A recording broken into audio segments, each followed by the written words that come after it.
Sobat IMC dimanapun Anda berada, senang sekali pada kesempatan kali ini saya Astri Ovi kembali menyapa Anda di YouTube series Cek Fakta Reproduksi Perempuan yang ada di YouTube dari Rumah Sakit IMC.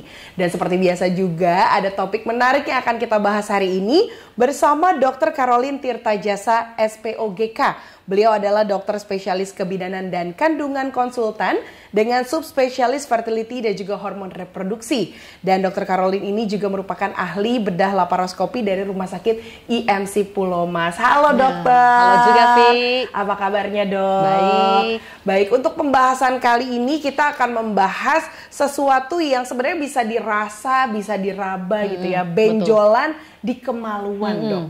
Tapi banyak yang mungkin nggak tahu kalau ternyata ada beberapa spesifikasi penyakit juga dari benjolan yang ada di kemaluan. Iya. Sebelumnya deh dok, mungkin ada definisi tersendiri dari benjolan kemaluan itu apa sih dok? Oke, benjolan kemaluan adalah benjolan yang tumbuh di kemaluan. Ya, kemaluan kalau istilah awam yang dimaksud adalah bibir kemaluan.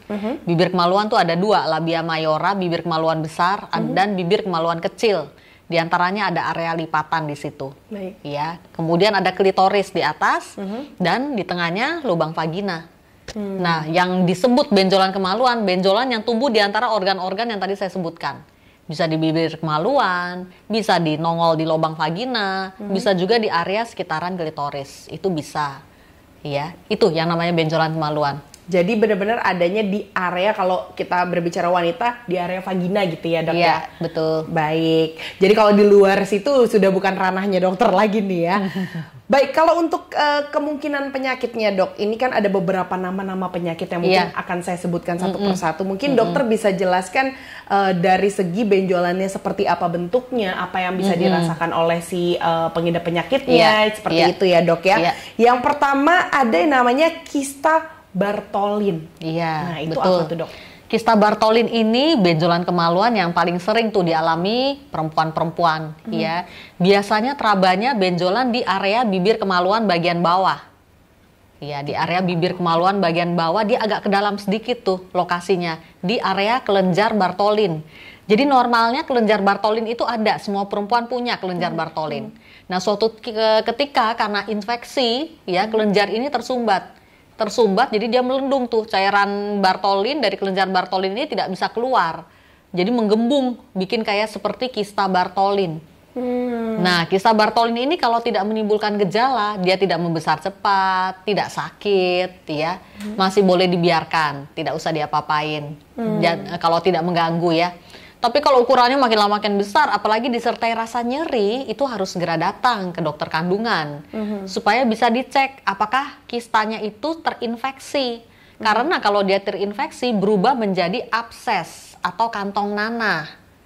Nah, kalau dia sudah berubah ke arah menjadi abses atau kantong nanah ini harus dibuka. Dibuka, nanahnya harus dievakuasi keluar.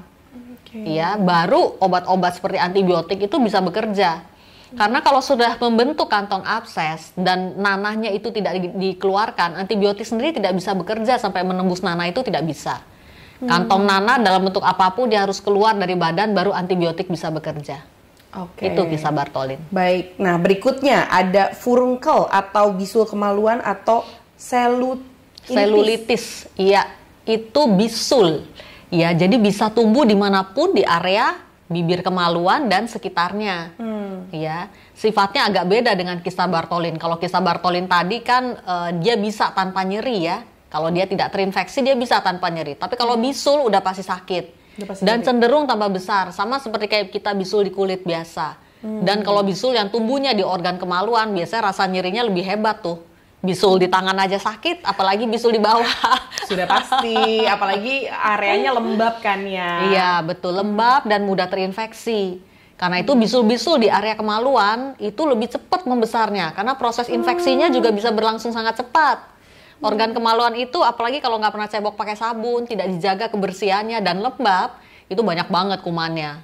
Ya, jadi infeksi di organ kemaluan itu harus ditata laksana segera. Karena nggak bisa menunggu ya. Iya, karena infeksi berlangsung bisa cepat tuh. Yang tadinya bisul kecil banget, cuma setitik, besok udah bisa melendung besar. Besoknya lagi kalau bisul itu ternyata infeksi terus berjalan, bisa menimbulkan yang namanya selulitis atau infeksi jaringan lunak di situ. Itu jadi indurasinya itu bisa melebar kemana-mana. Bibir kemaluannya juga jadi bengkak, merah semuanya di situ dan terasa panas. Kalau kayak gitu biasa antibiotik makan sudah nggak mempan lagi, mesti dirawat, masuk antibiotik lewat infus, antibiotik suntikan. Dan kalau dia ternyata membentuk nananya itu juga harus dikeluarkan dengan operasi kecil tuh.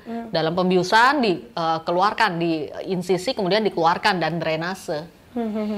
Nah, untuk berikutnya lagi nih dok, ada yang bahasa awamnya turun peranakan dok. Ya. Atau prolaps uteri. Baik. Nah, itu bagaimana? Turun peranakan ini biasanya terjadi pada wanita yang sudah agak menua ya, di atas umur 40 atau 50 tahun.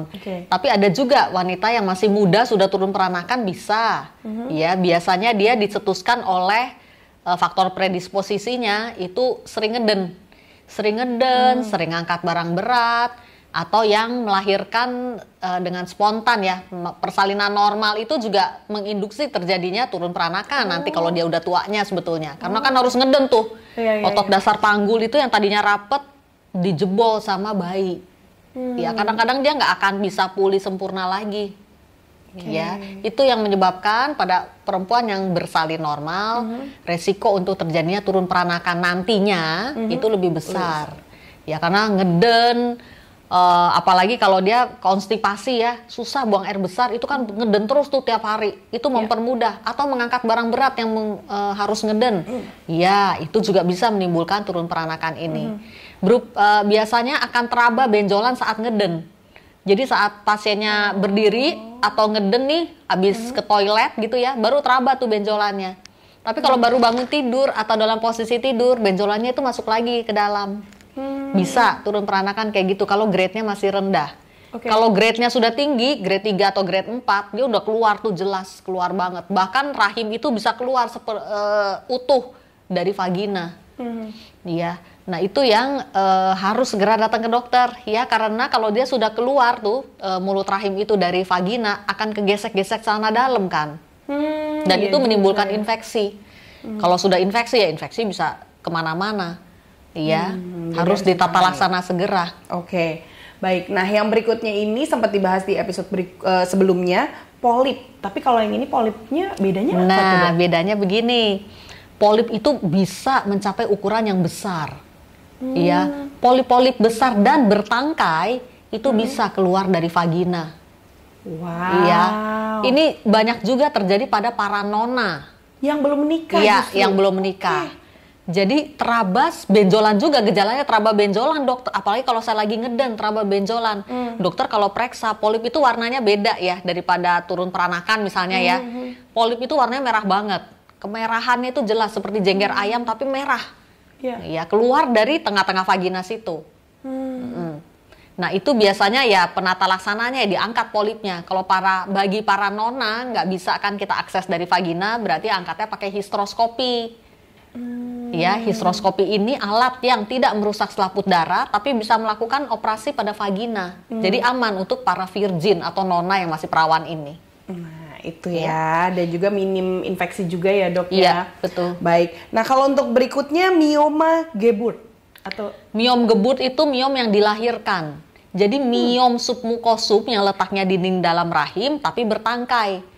Dia bisa keluar tuh dari vagina. Ya, benda bulat warnanya merah ya, itu menimbulkan perdarahan banyak biasanya. Jadi pasiennya biasanya datang dengan benjolan dan perdarahan. Ya, dokter akan lihat tuh miom Geburt. Ya, miom Geburt itu tata laksananya juga dengan operasi biasanya baru kita bisa angkat. Kalau tangkainya tebal itu harus dilakukan operasi ya untuk mengikat dulu pembuluh darahnya karena biasanya pada semua miom itu ada feeding arteri. Makanya pasien-pasien miom itu sering perdarahan banyak dan operasi pengangkatan miom juga kita harus sedia darah. Ya, resiko perdarahan besar. Wah, ini yang makin serius berarti ya dok ya. Iya. Selanjutnya ada juga kondiloma acuminatum. Kondiloma acuminatum ini penyakit yang seperti kembang kol tumbuh di bibir kemaluan. Benjolan kecil-kecil ya, benjolan kecil-kecil persis seperti kembang kol tuh. Makin lama dia makin banyak tuh tumbuh di bibir kemaluan seputaran vagina. Oke. Ya, kalau bahasa awamnya kutil kelamin. Oh. Ya, bisa oke. pada pria, bisa pada wanita sebetulnya. Hmm. Nah, kalau muncul itu jangan tunggu tambah kribo ya, harus segera datang. Oke.